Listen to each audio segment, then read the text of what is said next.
선관위 방문하셔서 이제 정거 보전 신청하는 과정 가운데서 네. 특이한 사항들도 많이 만나셨을 것 같은데 네. 이번에 선거 부정하고 관련해서 예. 좀 보시는 분들한테 네. 소개하고 싶은 게 있으십니까? 특이한 것들이 상당히 많은데 아주 많죠. 예, 너무 많은 앞바단 뭐 예, 투표용지부터 예, 그거 너무나 이제 사람들이 이상하다고 생각을 안 할 정도로 심각한데 이제 그동안 좀 감춰졌던 것 중에 가장 본질적인 걸 말씀드리면은 예. 그 선관위 직원들은 제가 이제 한 번씩 묻거든요. 예. 그러면서 이제 정리를 했던 게 뭐냐면은 선관위 직원, 지역 선관위 직원이 사전투표 인원을 계산을 안 한다는 겁니다. 몇 명이 투표를 했다라는 거를 지역 선관위 직원이 모른다는 게. 그럼 4번 투표가 있었던 네. 4월 11일, 12일에 예. 사전투표에 예. 선관위 직원들이 예. 몇 명이 자기 사전투표장에서 네. 이제 이 기표나 이런 부분을 했는지를 몰라요. 예. 상식적으로 말이 안 되는 건데. 그럼 그것도 모르고 네. CCTV도 신문지 가려놓고 네네. 그러니까 이제 뭐 가린 이유가 다 있는 거죠. 가린 이유가. 그걸 가릴 이유가 전혀 없거든요. 가릴 이유가 없죠. 예. 당일 투표에서는 가동시켰다. 그러니까요. 그 보면 이제 투표록을 이렇게 사전 투표록을 이제 봤는데 이제 마지막 그 18시 끝나고 몇 명이 투표했다라는 건 적혀져 있어요. 그런데 시간대별 투표에는 이런 걸 모른다는 거예요. 그러면 어떻게 합니까? 이렇게 물어보면 중앙에서 몇 명 투표했다라고 내려온다는 거예요. 그러니까 오히려 지역 선관위에서 몇 명 투표했습니다라고 올려갖고 중앙 선관위가 이걸 하는 것이 아니라 대단하네. 중앙 선관위가 오히려 지역 투표소 몇 명이 투표했다고 알려주는 시스템인 거예요. 그건 굉장히 중요한 부분이네. 그렇죠. 지금 우리가 가장 의심하고 있는 유령 투표의 존재, 이제 CCTV를 가렸잖아요. 그리고 사전 투표를 지역 선관위가 몇 명 했는지도 모른다. 그리고 그 주변에서 영상을 찍는 걸 막았다고 하거든요. 그런 이유가 결국에는 이 유용 투표를 위한 그 사전 작업이 아니었나라는 생각이 들 수밖에 없었습니다. 그러니까 이거는 많은 사람들이 몰라요. 예. 한번 좀 정리해 보시죠. 그러니까 네. 사전 투표장에 네. 들어와서 네. 투표 행위를 한 사람을 네. 사전 투표에 투표장에 있었던 선거관리위원회는 전혀 모르고 예. 그 투표가 끝났을 때 네. 6시가 지나고 난 다음에 중앙선거관리위원회로부터 통보받는다는 네. 얘기죠. 그럼 그것도 통신 기능을 통해 통보받겠네요. 그렇겠죠. 그래 지금 이제 이거는 지금 이 영상이 이 화면이 이건 본투표인데요. 예. 상당히 의미가 있는 건데 이 본투표 때도 특이한 현상을 지금 확인할 수 있습니다. 지금 말씀하신 건 이제 당일 투표 말씀하시는 건데 여기 보시면은 이제 본투표에 11시에 결과 발표가 난 겁니다. 예. 동대문구가 46,494, 중랑구가 48,707, 강북구가 4061표 이렇게 했다고 되어 있잖아요. 11시 발표. 11시 발표인데 예. 여기 보시면은 오전 10시 45분에 찍혀져 있습니다. 아, 그게 예. 오전 10시 45분에 예. 11시에 투표 결과를 발표한 거구나. 예. 이게 나왔던 겁니다. 그래서 이거를 찍은 사람이 변호사거든요. 이 변호사인데 이 투표 시간이 정확하다는 걸 확인했고 지금 본인의 노트북 제가 다시 한번 물었는데 본인의 노트북 정확하다. 이게 위성식이거든요. 그래서 근데 이게 이상한 건 뭐냐면 이게 이제 개표 끝난 이후에 투표입니다. 이거는 이제 선거 결과가 최종적으로 확정됐을 때 예. 11시 투표랑 이제 전부 다 있죠. 전부 다 있습니다.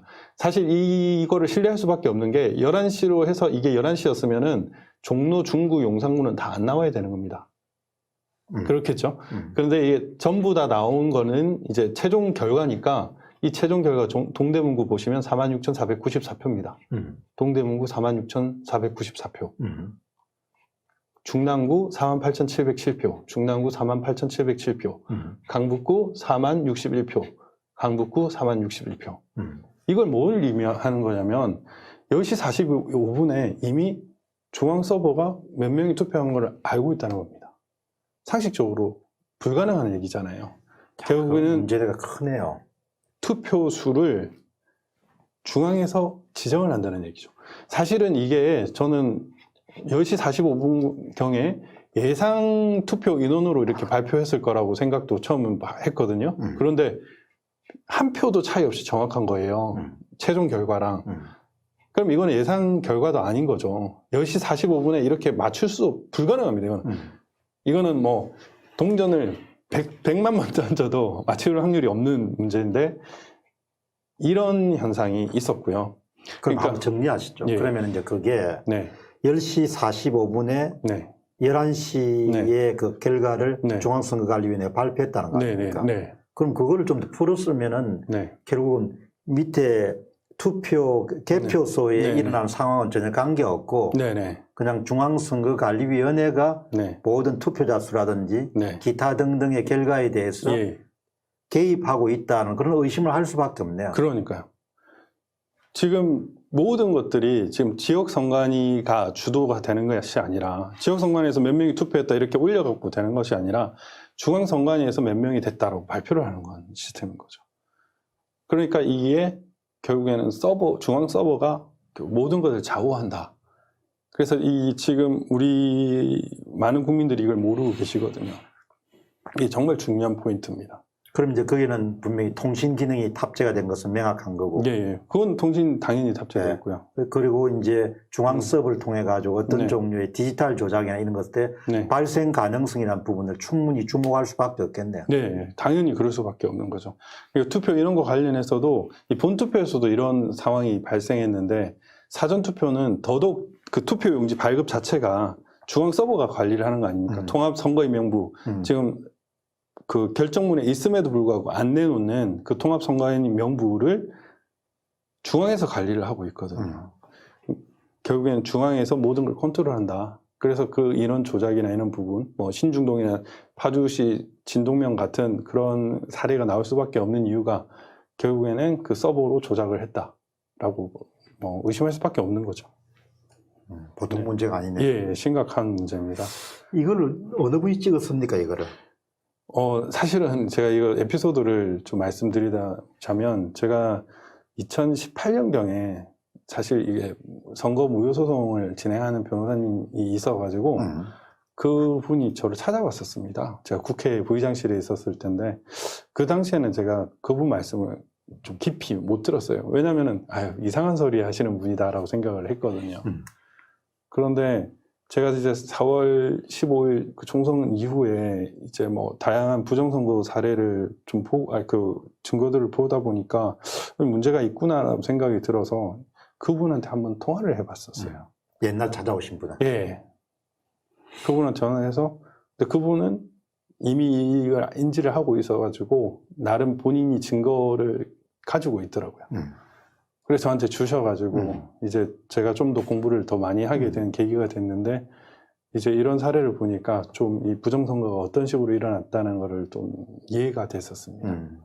오늘 이 말씀하신 거는 네. 뭐 상당히 그 중요한 예, 그렇습니다.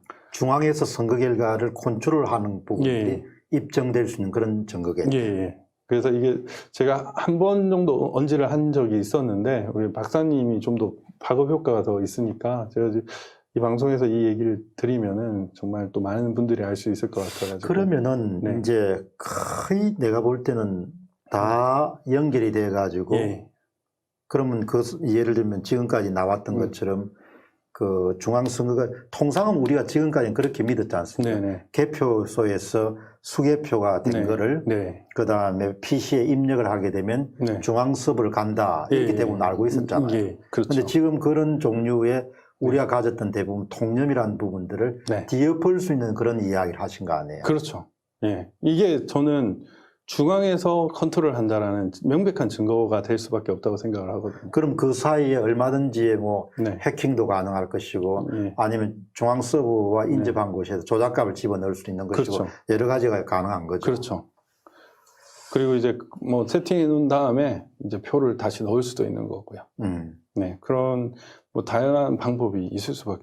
근데 지역 선관위가 이 카운트를 안 하고 있다는 것 자체가 이게 사전투표의 경우에 본투표의 경우에는 제가 물은 답을 안 해가지고 저 확정을 못하고 예. 근데 사전투표는 명확합니다. 제가 몇 군데를 물어봤거든요. 사전투표는 지역선관위 관리를 안 한다. 그리고 이런 것도 있었습니다. 그 사전투표함에 특이사항 같은 걸 기재를 하거든요. 그 보면은 투표를 하러 갔는데 본인은 이미 사전투표가 되어 있다. 그래서 항의를 했다. 이런 특이사항이 있었습니다. 실제로 이제 그 어디서 보셨어요? 남양주 남양주에서 예. 기록이 돼 있는 예, 겁니까? 기록이 되어 있었습니다. 정성모 씨가 정선 X 그게 어디에 기록이 돼 있었습니까? 그 특이사항의 투표록에 그러니까 투표록에 기록이 남지 않습니까? 예. 투표록 밑에 예. 특이사항이 있는데 네네네. 거기에 나는 사전투표하러 왔는데 안 했는데 안 했는데 이미 사전투표가 돼 있다고 이야기하더라. 예, 예. 그래서 투표하는데 혼동이 발생했다. 근데 실제로 이런 사례가 몇 차례 있었거든요. 저한테도 한 3분 정도가 제보를 하셨어요. 그래서 지금 그 선거구역 자체가 실종된 화성시 봉담읍의 경우에 선관위 우리 미래통합당의 그 후보의 사무국장 역할을 하시는 분이 저한테 얘기를 해주셨는데 제가 왜 관내 사전투표가 제로냐라고 지금 묻는 과정에서 좀 이상한 과정이 있었다고 하는 겁니다. 뭐 관내 사전투표 택배로 배달이 들어왔고 그 다음에 노부부가 투표를 하러 갔더니 사전투표가 이미 되어 있다고 해가지고 또 한번 그게 어디라고요? 화성시 화성시 봉당읍. 예, 예. 그 화성 갑 그건 확인이 가능하시겠네요. 예, 예.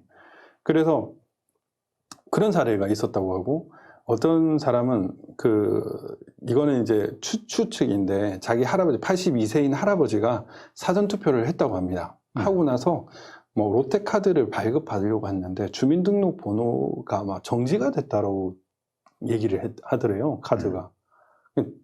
본인은 이해가 안 됐다고 합니다. 그런 상황이 있을 수가 없는데 왜 그런 일이 발생했냐.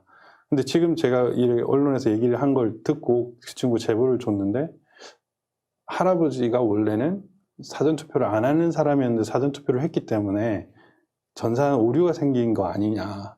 이런 추측이 가능하다라는 얘기를 하더라고요. 결국 지금 말도 안 되는 500만의 개인정보를 취합하지 않았습니까? 기존의 어떤 4,200만 시스템 말고요. 200만 개 말고 500만의 어떤 개인정보를 수집을 했는데 이 개인정보가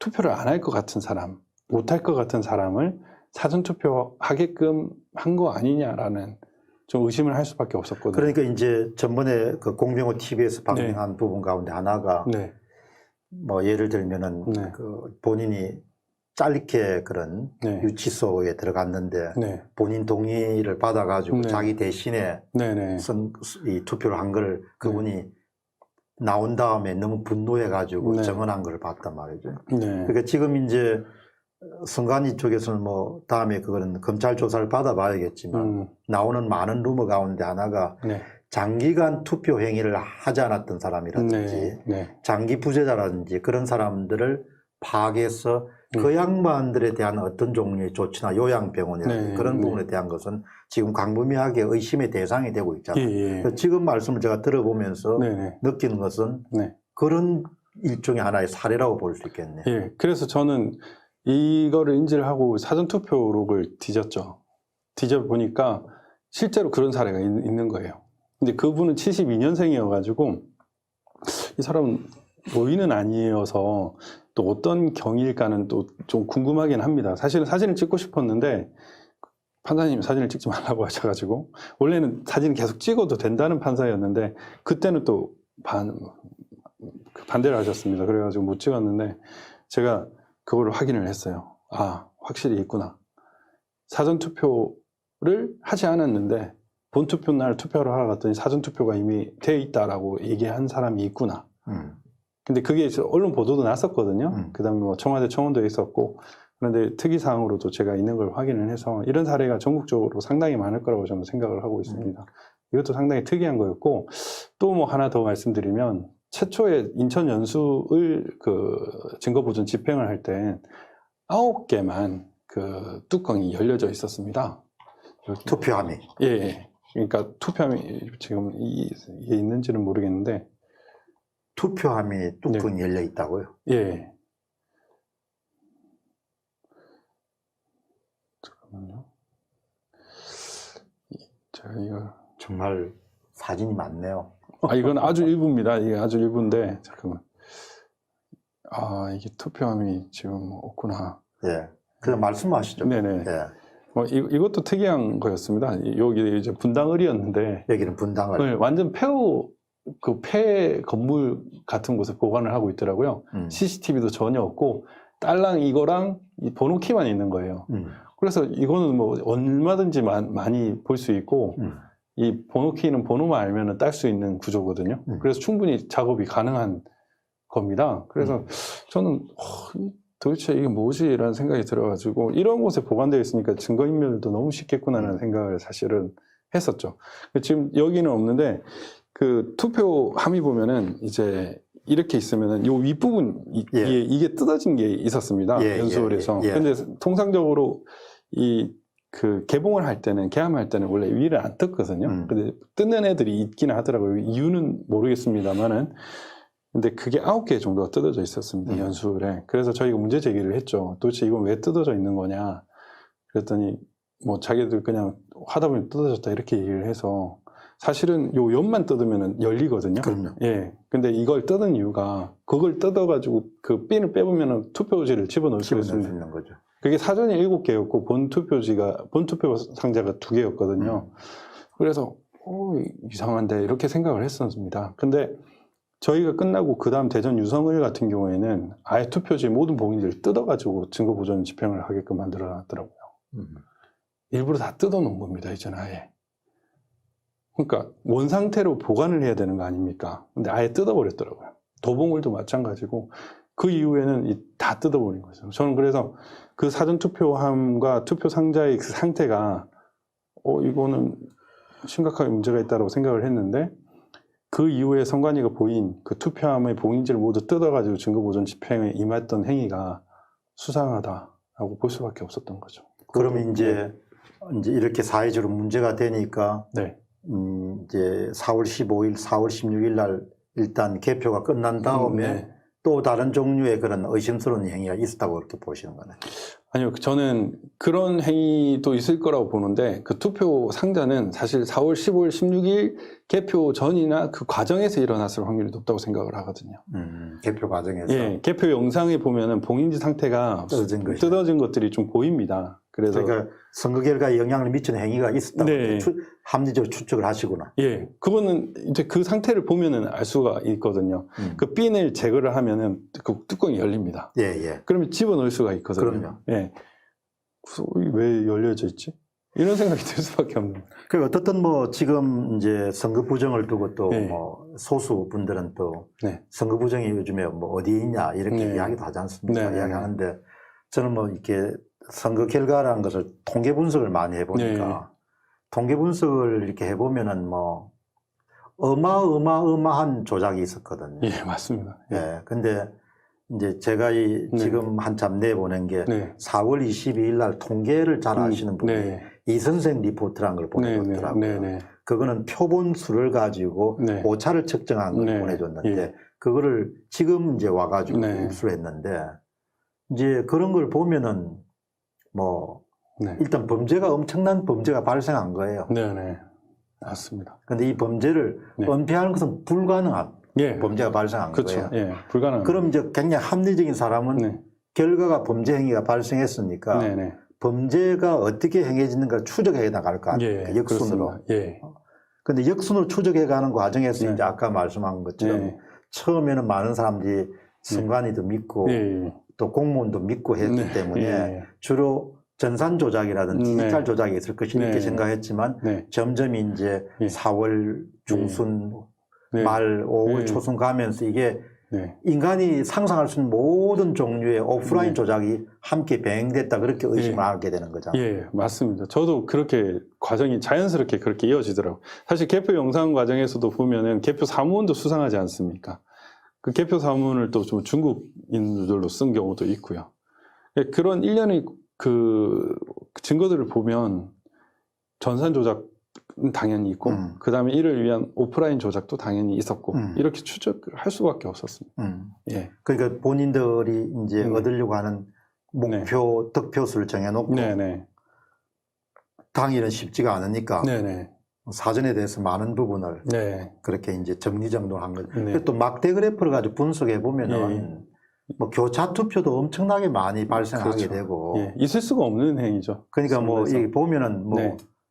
무슨 뭐 부산 남구 의뢰 유권자 뭐 몇만 명이 그냥 3, 4일 만에 헷가닥 해가지고 그냥 네네. 막 몰표로 그냥 사전 투표에 그냥 민주당에 줬다가 그냥 예. 그 다음에 또 정신 차려 가지고 그냥 그 다음에 당일 투표에서는 네. 그냥 또 통합당을 지지하고 그 정말 내가 볼 때는 그런 네. 게 어떻게 이렇게 이런 세상에 이런 21세기에 이런 일이 있을 수 있겠는가. 아니 저는 이제 만약에 이 지금 현재 일어난 선거 데이터를 신뢰하는 사람들은요 여론조사 하면 안 된다고 생각합니다. 여론조사 표본이 훨씬 더 적은데 그렇죠. 그걸 가지고 모든 걸 측정을 하잖아요.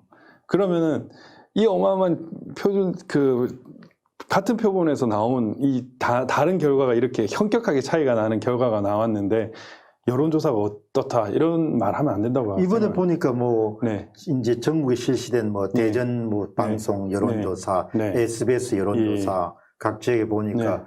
대개 표본 수가 500개 내외도 그러니까요. 예. 500개 내외인데 예. 그 관내 사전 투표만 하더라도 2만에서 3만 예. 정도 되는 거 아니에요. 엄청나게 많죠. 그러면 그 500개 정도의 그런 여론조사를 가지고 네. 끽 나오는 것이 네. 오차라는 거가 예. 뭐 5%, 예. 7%, 그러니까. 많아야 10% 밑인데 예. 그런데 전국 각 지역에서 접전지에서 예. 통합당 후보가 떨어졌던 모든 지역에는 대개 2만 3만 정도의 관내 사전 투표만 하더라도 오차가 예. 28, 예. 30, 예. 32 정도 되니까 예. 그거를 예. 제정신 가진 사람이면 그걸 어떻게 그렇죠. 개입을 안 했다고 하겠냐 이야기예요. 예. 당연히 그거는데 이제 그렇게 이 현 문재인 정권은 매주 여론조사를 발표하지 않습니까? 예. 매주가 아니죠. 일주일에 한 2번 하는 것 같은데 그런 사람들이 지금 드러난 이 명백하게 문제가 있는 그 개표 현황, 여론조사는 개표 결과를 보면은 말도 안 된다고 해야 되는 거거든요. 그런데 지금 미래통합당도 이거를 그대로 인정하는 것도 좀 말이 안 된다고 생각을 하거든요.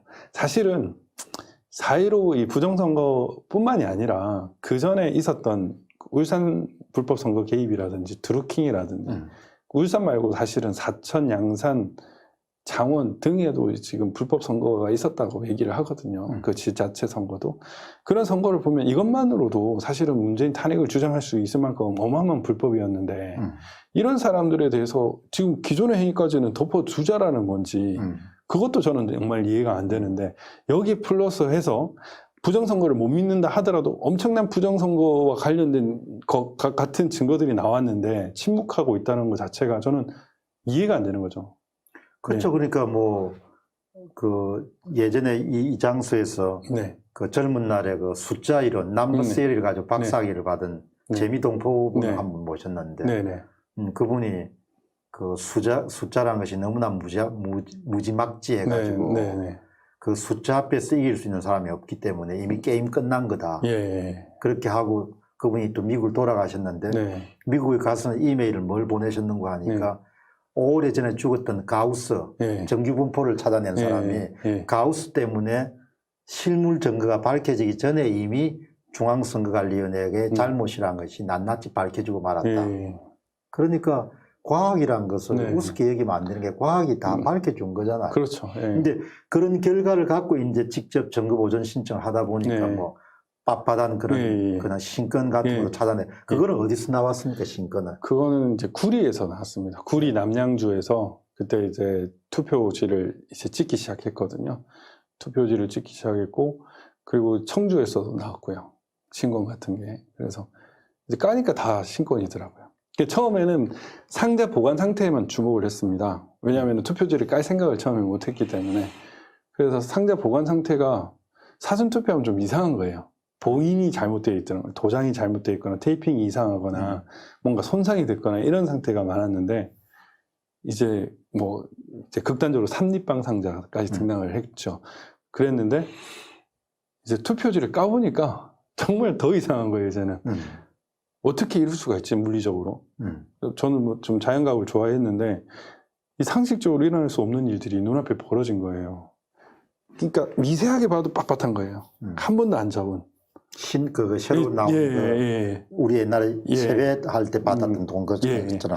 그러니까 2번이 적힌 것 중에 좀 빳빳한 것들이 있었습니다. 그런데 그런 것들은 자세히 보면은 여기 살짝 접혀진 게 보였어요. 그런데 1번 같은 경우에는 와, 그래 같이 갔던 후보 같은 경우에도 어떻게 저렇게 될 수가 있지? 이렇게 생각을 하는 거죠. 그 투표지를 본 사람이면 당연히 이상하다고 볼 수밖에 없어요. 사실은 안 적고 갈 수도 있죠. 낼 수도 있다고 생각을 합니다. 그런데 이게 이렇게 뭐 한 수천 장, 뭐 몇만 장이 이렇게 안 접힐 수는 없는 거거든요. 접히고 안 접히고 그 확률이 2분의 1이지 않습니까? 근데 이게 연속적으로 안 접힐 확률은 이게 또 양면 던지기 확률하고 똑같은 건데. 그게 남양주에서 찾아냈어요. 남양주도 그렇고 구리도 그렇고요. 그럼 남양주와 구리라는 것은 그거는 기본적으로 개표 과정에서 개표 대상이 됐던 투표용이죠. 당연히 개표 대상이 됐던 건데 그런 상태가 있어요. 그럼 이제 그런 거가 뭐 우리가 합리적 의심을 해보면은 중간 과정에 어디에 투입되었을 가능성도 배제할 수 없겠네요. 예, 그러니까 저는 사실 거서 선상 투표는 본 투표인데도 그것도 빳빳했거든요. 근데 이게 공통된 속성이 있습니다. 사전 투표도 공백기가 발생하고요. 관내 사전 투표나 거서 선상도 우편으로 가는 이 경유 단계를 의심할 수밖에 없는 상황인 거죠. 그리고 이 감시 감독이 안 되고 있습니다. 관내 사전 투표 과정의 경우에는 보관 CCTV도 없어요. 관내 사전 투표는 보관 CCTV가 있는데 관내 사전 투표는 CCTV가 없거든요. 충분히 이 과정에서 새로운 투표지를 집어넣을 수도 있는 상황이에요. 선관위 직원이 그 잔여 투표 용지를 너무나 그냥 일반 종이 다루듯 하는 것도 개표 영상에서 밝혀졌잖아요. 예. 그런 것들이 있을 수밖에 없겠구나라는 생각이 들 수밖에 없는 그런 상황이 저희 눈앞에 펼쳐져서 증거 보전을 집행을 하다 보면 100%다. 그리고 이걸 덮기 위해서 상자가 몇 번이 뜯기고 테이핑이 몇 번이나 되고 도장이 아무렇게 지키고 이게 증거인멸 과정이다. 이렇게 생각할 수밖에 없었습니다. 투표 용지가 보관된 상태는요, 유효투표 집행 과정도 있고 봉투에 원래 싸고 이렇게 해야 되는데 워낙 부랴부랴 하다 보니까 봉투도 없는 것들도 있고 봉인이 이상한 것도 있고 그다음 테이핑이 잘못된 것도 있고 뜯었다가 다시 붙이는 것도 있고 또 구멍이 뚫려가지고 바로 집어넣을 수 있는 것도 있고 이런 정황들이 너무 많아가지고 결국에는 이거는 이제 증거인멸 행위의 일환이 아닌가. 그리고 빳빳한 신권은 이제 또 다른 사전 예비하는 과정에서 일어난 것들이 아닌가, 범죄 행위가 아닌가 이런 생각을 했습니다. 되게 이제 이 법률적으로 보면은 증거를 어떻게 나눕니까? 어떤 정황 증거란 것도 있는 이건 사실 직접 증거가 아닌가 싶어요. 직접 증거. 직접 증거가 있고 그러면 이제 정황 증거는 이제 이런 거죠. 관내 사전 투표함을 보존을 하려고 했더니 봉인지를 처음에는 있었는데 그 다음에는 봉인지를 다 떼버렸다. 라든지 이제 투표 상자가 문제가 되니까 이제 어느 시점부터는 삼립방 상자가 없어졌습니다. 삼립방 상자가 없어졌는데 이제 종이 상자가 등장하다가 갑자기 이제는 플라스틱 상자가 등장하는 거예요. 플라스틱 상자는 뗐다 붙였다 해도 표시가 안 나요. 근데 저희는 원래는 선관위를 당연히 신뢰를 해야 되겠지만 의심을 하는 거죠. 이 플라스틱 상자는 개표하고 나서 봉인한 것이 맞을까? 오히려 증거 보존을 하기 위해서 이렇게 만들어 놓은 건 아닐까? 실제로 남양주 같은 경우에는 이제 증거 보존 집행을 했는데 상자 안에 담아놨더라고요. 아예. 그래 봉인을 해버렸더라고요. 원래는 그러면 안 되거든요. 증거 보존 집행을 하기 위해서 증거를 가져가려고 하면 증거가 원상태에 있는 그대로 가져야 되는 거 아닙니까? 그런데 이 사람들이 그걸 또 상자에 딱 해가지고 봉투에 넣어가지고 봉인을 딱 해놔. 이게 뭐냐? 언제 했냐? 어제 했습니다. 이러는 거예요. 그러면 안 되는 거거든요.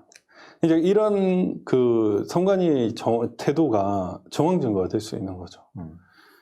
그리고 이제 투표지 상태라든지 QR코드의 QR코드라든지 인쇄 농도라든지 이런 것들은 이제 직접 증거가 될 수 있겠죠.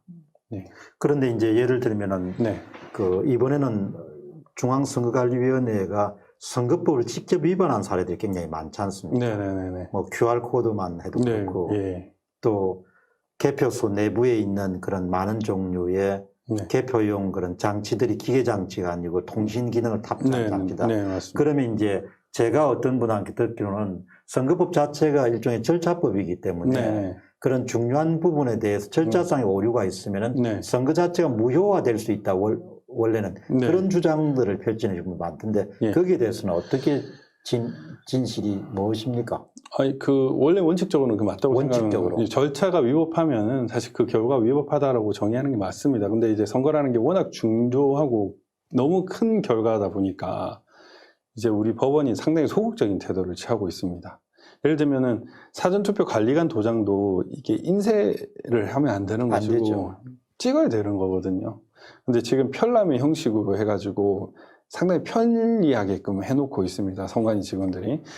그런 일련의 행위들은 사실은 절차 위법이라고 볼 수 있습니다. 볼 수는 있지만 당연히 뭐 QR코드 사용하지 말라고 했는데 QR코드를 사용했잖아요. 바코드를 사용하고 있는데 그걸 마치 2차원 바코드라고 이렇게 얘기를 하고 있지 않습니까?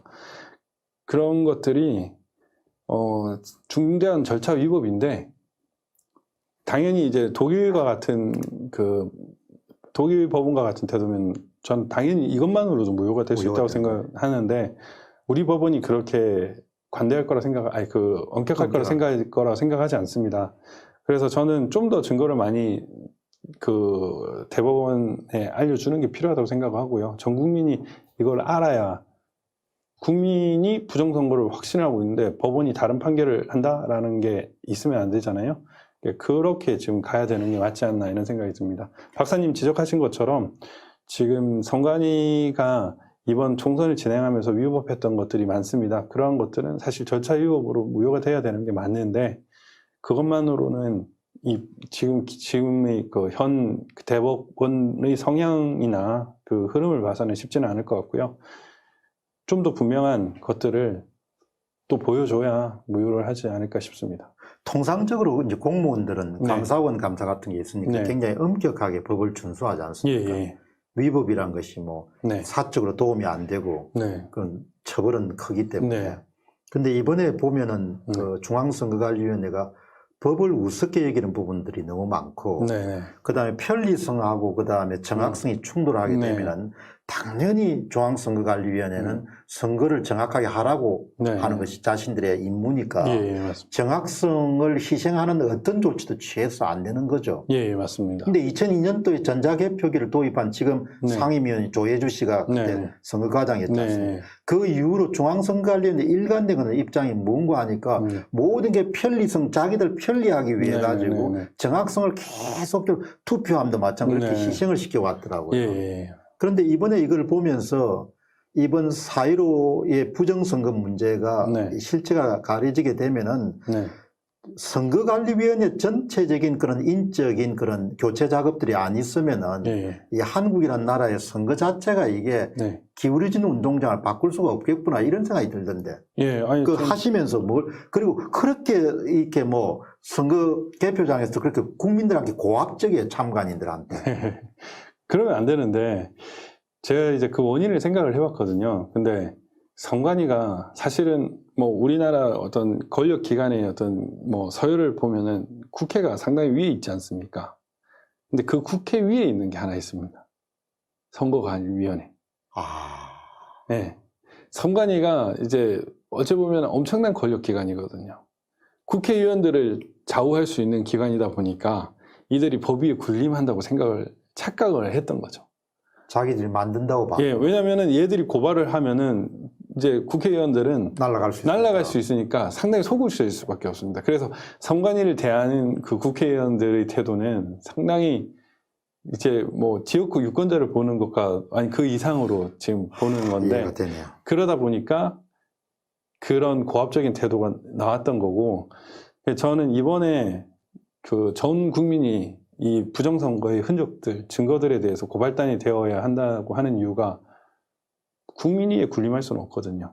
그래서 국민이 그들을 고발을 하고 아까 박사님께서 말씀하셨던 것처럼 이 선거 관리를 정말 엄격하게 할 수 있는 사람들로 다시 채워야 되지 않을까 저는 그렇게 생각을 하고 있습니다. 네.